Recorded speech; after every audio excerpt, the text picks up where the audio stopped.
Hello friends, स्वागत है आपके हमारे चैनल पे JEE मल्टीवर्स। आज हम करने वाले हैं 3 और इलस्ट्रेशन जो कि अपने पिछले वीडियो में आपने नहीं देखा हो तो आप देख लीजिए। रिलेटिव मोशन के वो वीडियोस थे जो कि उसका पार्ट 1 था, अब उसका पार्ट 2 आ चुका है। तो चलिए आज अच्छे 3 क्वेश्चंस करते हैं। किस पे? रिलेटिव मोशन पे। तो चलिए पहला क्वेश्चन पढ़ते हैं कि कहना क्या चाह रहा है। कह रहा है कि on a 2 lane road car is travelling with a speed of 36 kilometre per hour. ठीक है। फिर 2 cars BNC approach car in opposite directions with a speed of 54 kilometer per hour at a certain instant. When the distance of AB equal to AC, both 1 kilometer, B decide to overtake A before C does. What minimum acceleration of car B is required to avoid an accident? तो देखिए, पहले सबसे important चीज़ है इसका diagram बनाना। ठीक है, तो पहले हम इसका डायग्राम बना लेते हैं। ये है, पहले तो सबकी स्पीड को मीटर पर सेकंड में कन्वर्ट कर देते हैं। तो वी ए क्या हो जाएगा, 36 किलोमीटर पर आवर इंटू 5/18 से मल्टीप्लाई कर देंगे तो क्या आ जाएगा, 10 मीटर्स पर सेकेंड। सिमिलरली वी बी की स्पीड क्या आ जाएगी, 15 मीटर्स पर सेकेंड। और वी सी की जो स्पीड है वो क्या आ जाएगी, -15 मीटर्स पर सेकेंड। ठीक, अभी इसका डायग्राम बना लेते हैं, सबसे इम्पोर्टेंट पार्ट। अच्छा, देखना इसमें ये है ए। ठीक है, ए ऐसे जा रहा था, फिर क्या आ गया कि बी, पीछे से एक बी आ गया है और एक इधर एक सी आ गया है। बोला है कि ऑपोजिट डायरेक्शंस में आ रहा है, इसलिए इसकी स्पीड कितनी होगी, 15 मीटर्स पर सेकेंड। इसकी स्पीड इस तरफ कितनी होगी, उल्टी डायरेक्शन में 15 मीटर्स पर सेकेंड। और ये जा रहा था 10 मीटर्स पर सेकेंड। और बोला था कि पहले ये डिस्टेंस कितना है, 1000 मीटर, यानी कि 1 किलोमीटर है। और ये डिस्टेंस भी कितना है, 1000 मीटर है। ये हमको डेटा दिया गया है। अभी हमको बोला है कि अगर बी को ए को ओवरटेक करना है, जब जब एक मिनट देखो, क्वेश्चन में क्या बोला है कि बी को ए को ओवरटेक करना है उससे पहले कि सी यहाँ पहुँच जाए। ठीक है, उससे पहले कि सी यहाँ पहुँच जाए, बी को ए को ओवरटेक करना है, तो उसके लिए क्या होना पड़ेगा, बी और सी दोनों इधर साथ में मिलने चाहिए। तब उसका लिमिटिंग केस सबसे ज़्यादा, लिमिटिंग केस तो यही होगा। और फिजिक्स में हम हमेशा लिमिटिंग केस पर ही सॉल्व करते हैं। ठीक है, अच्छा, तो पहले दोनों कर्ज यहाँ पे आ रही है। ठीक है, दोनों कर्ज यहाँ पे आ रही है, तो हमें लगता है कि हमें रिलेटिव फ्रेम एक ही फ्रेम में चले जाने चाहिए, क्योंकि अगर हम एक ही फ्रेम में चले जाएंगे तो ए रेस्ट पे आ जाएगा और दोनों कार्स यहाँ पे कोलाइड करेगी पॉइंट पे, और वो पॉइंट मूव नहीं कर रहा होगा। ठीक है, तो हमें ज़्यादा बेहतर रहेगा कि हम एक ही फ्रेम में चले जाए। ठीक है, तो हम अगर लिखें कि velocity of B relative to A, तो क्या हो जाएगा, v B minus v A. ठीक है, वी बी क्या है 15 और -10 दोनों एक ही डायरेक्शन में, तो ये क्या आ जाएगा 5 मीटर्स पर सेकेंड। ठीक, फिर v C with respect to A क्या आ जाएगा, v C minus v A. और वी सी है -15 और ये है, क्योंकि ये है +10। ठीक है, तो ये कितना आ जाएगा, -25 मीटर्स पर सेकेंड। ठीक है, तो अभी इसका मतलब क्या होगा, इसका मतलब मैं दिखाता हूँ आपको कि ये ए है। ठीक है, ये ए है, तो अभी क्या हो गया कि बी की स्पीड तो हो गई कितनी, +5 मीटर्स पर सेकेंड इस डायरेक्शन में, और सी की स्पीड हो गई नेगेटिव डायरेक्शन में 25 मीटर्स पर सेकेंड। ठीक है, और ये है 1000 मीटर। ठीक है, और ये भी है कितना, 1000 मीटर्स। ठीक, ये है। तो अभी मेरे को पूछा है, देखो अभी तो ए रेस्ट पे आ गया, तो दोनों कार्स ऐसे कोलाइड करके इसी पॉइंट पे टकरेगी, ये जो पॉइंट इसी पॉइंट पे टकरेगी। ठीक है, तो इससे फ़ायदा क्या हो कि इस बहुत क्वेश्चन बहुत हद तक इजी हो गया, क्योंकि पॉइंट रेस्ट पे आ गया, जहाँ पे दोनों एक साथ मिलने वाले हैं वो वहाँ पे वो रेस्ट पे आ गया वो पॉइंट। ठीक है, तो अभी हम क्या करेंगे, अभी देखो अगर बी मान लो एक्सेलरेट नहीं करेगा, इसी स्पीड से जाएगा, तो सी की स्पीड ज़्यादा है और डिस्टेंस सेम है, तो सी पहले पहुँच जाएगा। ठीक है, तो उसके लिए ऑब्वियसली क्वेश्चन में बोला है कि बी को एक्सेलरेट करना पड़ेगा, इसलिए क्वेश्चन में एक्सेलरेशन का सवाल दिया है। तो चलिए अभी पहले सी कितनी देर में पहुँचना है वो निकाल लेते हैं। तो टाइम टेकन बाई सी, तो वो कितना हो जाएगा, सेम एक्सेलरेशन का नहीं है कुछ भी, तो हो जाएगा डिस्टेंस बाई स्पीड, जो कि हो जाएगा 4 सेकेंड। और यही 4 सेकेंड में बी को ए तक पहुंचना होगा, नहीं तो ओवरटेक नहीं कर पाएगा, क्योंकि वहाँ पे सी पहले पहुंच जाएगा। तो चलिए डेटा क्या गिवन है, डेटा गिवन है कि देखो पहले है u 5 मीटर्स पर सेकेंड, फिर एक्सेलरेशन हमको नहीं पता, टाइम हमको दिया गया है 4 सेकेंड्स, और डिस्प्लेसमेंट जो है वो दिया गया है 1000 मीटर्स। तो हम भी इधर कौन सा इक्वेशन लगा सकते हैं, जी हाँ, सेकेंड इक्वेशन ऑफ मोशन बिल्कुल वैलिड होगा। तो s is equal to u t plus half a t squared, तो एस है 1000 यू है 5 इंटू 4 टाइम है 4 सेकेंड प्लस हाफ इंटू ए इंटू 4 स्क्वायर, ये हमारा इक्वेशन आ जाएगा। ठीक है, तो ए कितना आ जाएगा हमारे इधर से 1 मीटर पर सेकेंड स्क्वायर। और ये ए किसका है, ये ए है, एक मिनट, ये एक्सलेशन किसका है, ये acceleration of B with respect to A, क्योंकि हम ए के फ्रेम में सारे इक्वेशन से मोशन लगा रहे हैं, इसलिए acceleration of B with respect to A. ठीक है, तो acceleration of B minus acceleration of A is equal to 1। पर अभी देखो ए का तो कोई एक्सेलरेशन है नहीं, क्वेश्चन में कुछ दिया गया नहीं, तो हो जाएगा 0। तो फाइनली एक्सेलरेशन ऑफ बी क्या आ जाएगा 1 मीटर पर सेकेंड स्क्वायर। ठीक है, ये हमारा फर्स्ट क्वेश्चन का आंसर हो गया है। अभी चलिए अभी सेकेंड क्वेश्चन की ओर प्रयास करते हैं। तो उसमें क्या बोला गया, ये भी थोड़ा अच्छा क्वेश्चन है। तो बोला गया है कि बॉल इज थ्रोन डाउनवर्ड्स। देखो एक बॉल है, इधर से नीचे फेंक रहा है with a speed of 20 metres पर सेकेंड। ओके, फिर क्या बोला गया है हमें, from the top of the building of height 150 metres. ठीक है, उसकी हाइट कितनी है 150 मीटर्स है। Simultaneously another ball is thrown vertically upwards with a speed of 30 metres पर सेकेंड। ठीक है, दूसरा बॉल उसी इंस्टेंट पे देखो इधर नीचे से ऐसे फेंक रहा है, देखो दिख रहा है आपको 30 मीटर्स पर सेकेंड से दोनों बॉल एक साथ फेंके जा रहे हैं। ठीक, हमको क्या बोला गया है कि find the time after which both the balls will meet, मतलब दोनों कितने टाइम पे दोनों बॉल मीट हो जाएंगे। तो इसके दो तरीके, एक तो सिंपल हमने इक्वेशन ऑफ मोशन में सीखा था वो तरीका है, और एक रिलेटिव वाला तरीका है। पहले सिंपल तरीके से करते हैं, ये है सेकेंड वाला क्वेश्चन। देखो ये इधर से हम फेंक रहे हैं कितनी 20 मीटर्स पर सेकेंड से, और इधर से हम बॉल को उछाल रहे हैं 30 मीटर्स पर सेकेंड से। तो मान लो कि ये कहीं इधर मीट होंगे, ये टोटल डिस्टेंस है, एक मिनट, ये टोटल डिस्टेंस कितना दिया गया हमें 150 मीटर्स है टोटल डिस्टेंस।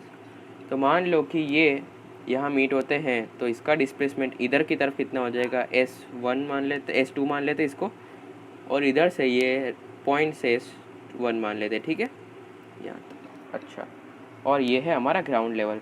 तो अगर हम इसके लिए इक्वेशन लिखे तो दोनों टाइम हम दोनों के लिए टी मान लेते हैं, क्योंकि दोनों सेम टाइम पे मीट होंगे, कोलाइड होंगे। तो ठीक है ना, कोलाइड होंगे तो दोनों सेम टाइम में मीट होंगे। तो अगर हम ऊपर वाले के लिए इसको नाम देते थे हम 1, इस पार्टिकल को नाम दे देते हैं 1, इसको नाम दे देते 2।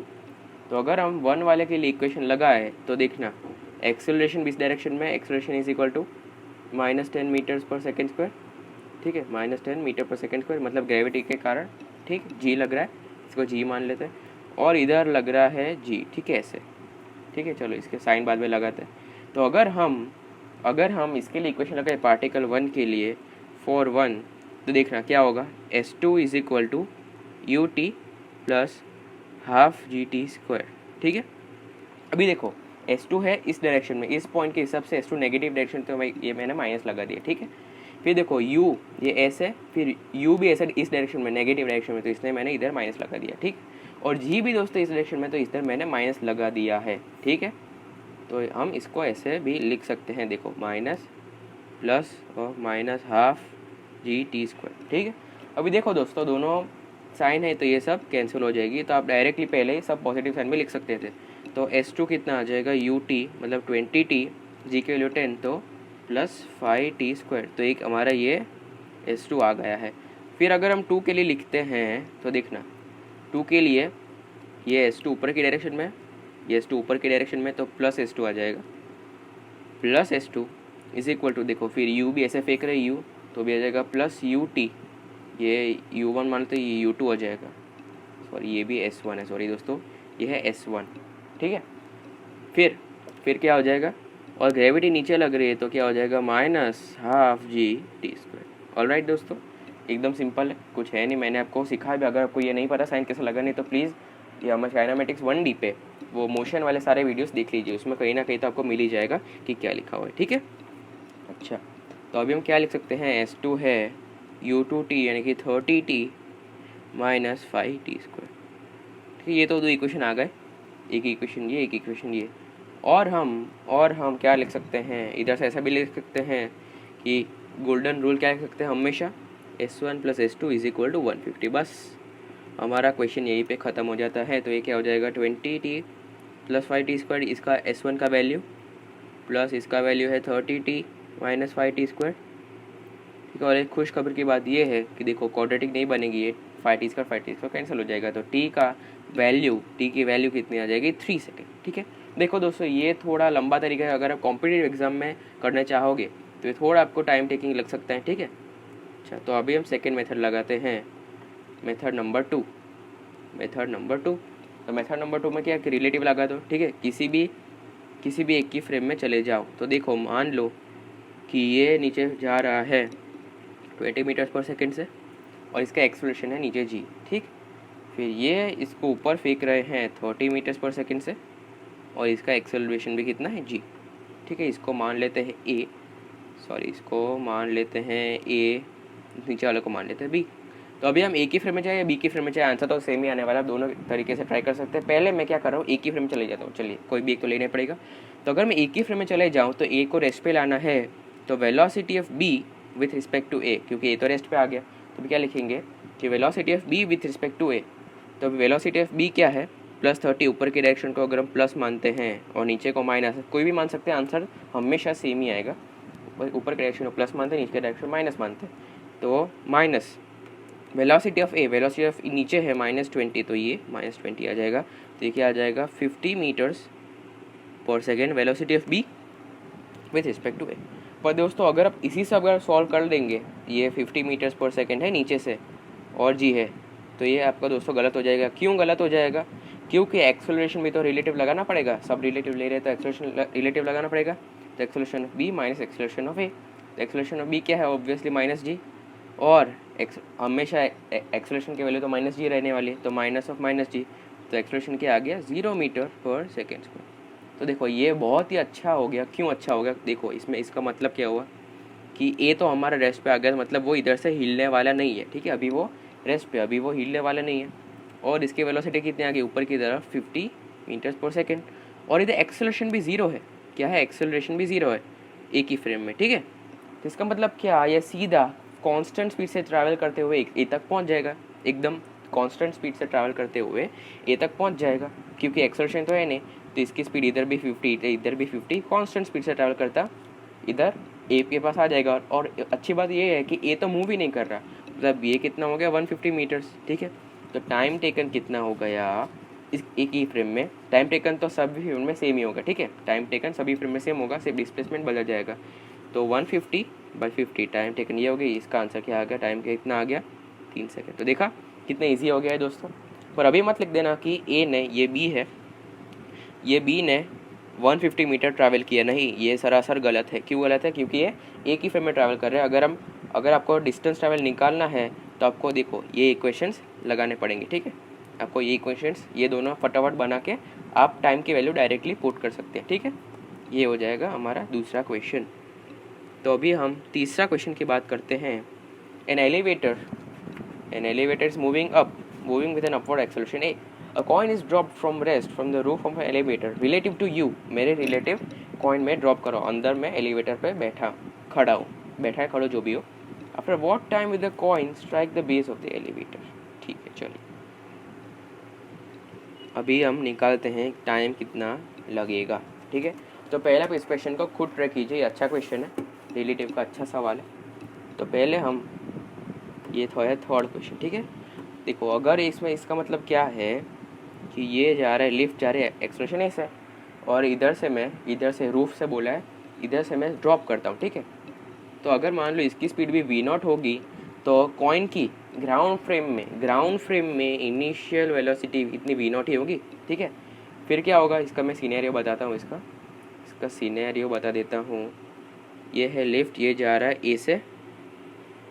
ठीक है, ये है लाइन हमारी। ठीक, मान लो 1 मिनट, ऐसे नहीं करते, 1 मिनट आपको विजुअलाइज करने के लिए। ये है लिफ्ट, ये जा रही ए से, और इसकी मान लो इनिशियल स्पीड v0 है, तो कॉइन की भी ग्राउंड के रिस्पेक्ट में इनिशियल स्पीड कितनी होगी v0, क्योंकि लिफ्ट v0 से जा रही है, तो अंदर सभी चीज़ की स्पीड क्या होगी v0 होगी। ठीक है, इसमें कोई डाउट नहीं है। और मान लेते ये h मान लेते। ठीक है, फिर जब लिफ्ट ऊपर जाएगी तब इधर कहीं पहुँचेगी लिफ्ट। ठीक है, इधर कहीं लिफ्ट पहुँचेगी, तो क्या होगा कि कोई भी टाइम t पे ये क्या होगा कि स्टोन ऐसे इधर से, स्टोन तो इधर रहेगा। ठीक है, स्टोन तो इधर रहेगा, क्योंकि इसका एक्सेलरेशन नीचे g लग रहा है और ऊपर a लग रहा है। ठीक है। तो उसका ग्राउंड के फ्रेम में एक्सेलरेशन कितना आ जाएगा, g माइनस है, और ये ऐसे करके कहीं ऐसे नीचे गिर जाएगा, ठीक है। तो देखो ये बहुत ही कॉम्प्लेक्स चीज़ हो रही है, क्योंकि लिफ्ट मूव कर रही है, ठीक है, लिफ्ट मूव कर रही है और इसका नीचे g है और लिफ्ट का एक्सेलरेशन है और नीचे g माइनस से लग रहा है और ऐसा वापस नीचे लौट कर आ रहा है, ठीक है। तो ये दोस्तों सिचुएशन कॉम्प्लेक्स हो जाती है। अगर आप इक्वेशन ऑफ मोशन लिखोगे तो आंसर ज़रूर आएगा, पर बहुत कॉम्प्लेक्स हो जाती है। तो इसलिए मैं क्या कर रहा हूँ, इसीलिए मैं क्या कर रहा हूँ, लिफ्ट के फ्रेम में चले जा रहा हूँ। मैं क्या कर रहा हूँ, लिफ्ट के फ्रेम में चले जाता हूँ। उससे बहुत ही फ़ायदा होगा। कैसे फ़ायदा होगा ये देखते हैं। देखो अगर हम लिफ्ट की फ्रेम में जाते हैं तो देखो कॉइन को मैं रूप से थोड़ा सा नीचे बता रहा हूँ क्योंकि विजुअलाइजेशन हो। तो ग्राउंड के रिस्पेक्ट में इसकी स्पीड है v0, ठीक है। लिफ्ट की स्पीड है भी v0, कुछ भी मान लेते हैं, v स्पीड कुछ भी मान सकते हैं, और एक्सेलरेशन है a, और ग्राउंड के रिस्पेक्ट में इसका एक्सेलरेशन है g, ठीक, कोई दिक्कत नहीं है। अच्छा तो अभी इसमें क्या हो जाएगा, तो अभी अगर इसमें देखें तो अगर हम लिफ्ट की फ्रेम में ही चले जाएं दोस्तों, अगर हम लिफ्ट की फ्रेम में ही चले जाएं तो देखना क्या होगा, एक मिनट, अगर हम लिफ्ट की फ्रेम में चले जाएं देखना, velocity of ball with respect to lift क्या होगा, velocity of ball minus velocity of lift, ठीक है। जो मैंने अभी पिछले बोला, अभी मैंने जो बताया था ग्राउंड फ्रेम में, उसको सब भूल जाओ। उसको ये कॉइन ऊपर आ रहा है, उसको एक्सप्रेशन सब कुछ भूल जाओ, वो भूल जाओ, उसकी कोई ज़रूरत नहीं है, ठीक है। अभी हम पहले रिलेटिव मोशन लगा रहे हैं। तो क्या होगा कि वेलोसिटी ऑफ बॉल कितना है, प्लस v0, और माइनस वेलोसिटी ऑफ लिफ्ट भी कितनी है दोस्तों, प्लस v0। तो लिफ्ट के फ्रेम में क्या हो जाएगा, वेलोसिटी ऑफ बॉल कितनी हो जाएगी, 0, ठीक है। वेलोसिटी ऑफ बॉल कितनी हो जाएगी, 0। अच्छा अभी हम एक्सेलरेशन की बात करते हैं। एक्सेलरेशन है of ball with respect to lift क्या हो जाएगा, acceleration of ball minus acceleration of lift, ठीक है। तो अभी दोस्तों एक्सेलरेशन ऑफ बॉल कितना है, नीचे माइनस g, ठीक, और एक्सेलरेशन ऑफ लिफ्ट है प्लस a। तो acceleration of ball with respect to lift कितना आ गया, माइनस g प्लस a, ये ऐसा आ जाएगा, ठीक है, माइनस g प्लस a, ये हमारा आ गया acceleration of ball with respect to lift. अभी इससे फ़ायदा क्या हुआ दिखा देता हूँ। अभी देखो लिफ्ट तो रुक गई है, सबसे बड़ा फ़ायदा तो वो हो गया, लिफ्ट रुक गई है, इसकी इनिशियल वेलोसिटी 0 है लिफ्ट के फ्रेम में, फ्रेम इधर लिख देता हूँ मैं, फ्रेम ऑफ लिफ्ट के फ्रेम में क्या हो गया, इनिशियल वेलोसिटी 0 हो गई। अब और एक्सेलरेशन कितना लग रहा है, नीचे लग रहा है g प्लस है क्योंकि नेगेटिव साइन है। तो दोस्तों अभी कितना इजी हो गया कि इसकी हाइट टोटल कितनी हाइट है, h है, मान लो क्वेश्चन में दिया होगा h हाइट है, ठीक है। तो अभी देखो कितना आसान हो गया, क्योंकि इधर से इधर गिरने का टाइम तो हम सिंपली इक्वेशन से मोशन लगा के निकाल सकते हैं, ठीक है। तो अभी देखो अभी क्या है, u है 0, फिर एक्सेलरेशन है माइनस ऑफ g प्लस है लिफ्ट की फ्रेम में एक्सेलरेशन, और डिस्प्लेसमेंट है हो रहा है माइनस h, क्योंकि इधर अगर इसको रेफरेंस लाइन माने तो ये माइनस h हो रहा है, ठीक है। और हमको टाइम निकालना, याद रखिएगा टाइम सभी फ्रेम में सेम हो जाएगा। अगर हमको डिस्प्लेसमेंट निकालने का बोलता तो थोड़ा दिक्कत हो जाती, या तो डिस्टेंस निकालने का बोलता तो हम ये नहीं लगा सकते, ठीक है। तभी टाइम बोला है तो क्या कितना हो जाएगा, s, ये है s is equal to ut, तो 0 हो गया, minus half plus half g t square, और ये एक्सप्रेशन माइनस में, ठीक है, क्या आ जाएगा। तो टाइम इधर से सीधा क्या निकल के आ गया है, √2h/g प्लस a। देखा दोस्तों कितना आसान हो गया टाइम निकालना, ठीक है। फिर मान लो अगर इसी में ऐसा पूछ लेता, या मान लो कि लिफ्ट ऐसे नीचे जा रही है, तो हम क्या लगा सकते थे, और तो हम क्या लगा देते, क्या इसमें सिर्फ एक्सेलरेशन चेंज हो जाता है। एक्सेलरेशन क्या चेंज हो जाता, एक्सेलरेशन हो जाता माइनस g, रिलेटिव में माइनस a, तो एक्सेलरेशन हो जाता minus of g minus a, ये हो जाता हमारा एक्सेलरेशन। तो सिर्फ इसमें क्या आ जाता कि अगर हम टाइम का फंक्शन निकालते तो टाइम आ जाता सिर्फ √2h/g माइनस a आ जाता अगर नीचे जा रहा होता, ठीक है। अच्छा तो देखो दोस्तों इससे कितना आसान हो गया लिफ्ट के फ्रेम में जाके। तो कई क्वेश्चन ऐसे होते हैं जहाँ पे लिफ्ट के फ्रेम में जाके बहुत फ़ायदेमंद होता है, यहाँ देखिए जो भी दूसरा क्वेश्चन उस पर जाके बहुत फ़ायदेमंद होता है, ठीक है। तो हम हमेशा क्या लगाओ, रिलेटिव, अगर रिलेटिव लग रहा है वो क्वेश्चन में तो हमेशा रिलेटिव लगाओ, ठीक है। अच्छा तो ये दोस्तों हमारे थे कुछ अच्छे सवाल। अगर आपने ये कर लिया तो आप रिलेटिव क्वेश्चन सॉल्व करने चालू कर सकते हो अपने मॉड्यूल में से, शीट में से, कहीं से भी, नेट पे से कहीं से भी, ठीक है। तो चलिए अभी ये लेक्चर को ख़त्म करते हैं। अगर आपको और ज़्यादा मोशन देखना है तो हमारे टाइप कीजिए JEE मल्टीवर्स काइनेमेटिक्स 1D, और अभी प्लेलिस्ट आपके पास आ जाएगी, ठीक है। तो अगर आपको वीडियो पसंद आए तो प्लीज़ इस वीडियो को लाइक कीजिए, शेयर कीजिए और हमारे चैनल को सब्सक्राइब कीजिए और मिलते रहेंगे आपको इन द नेक्स्ट वीडियो।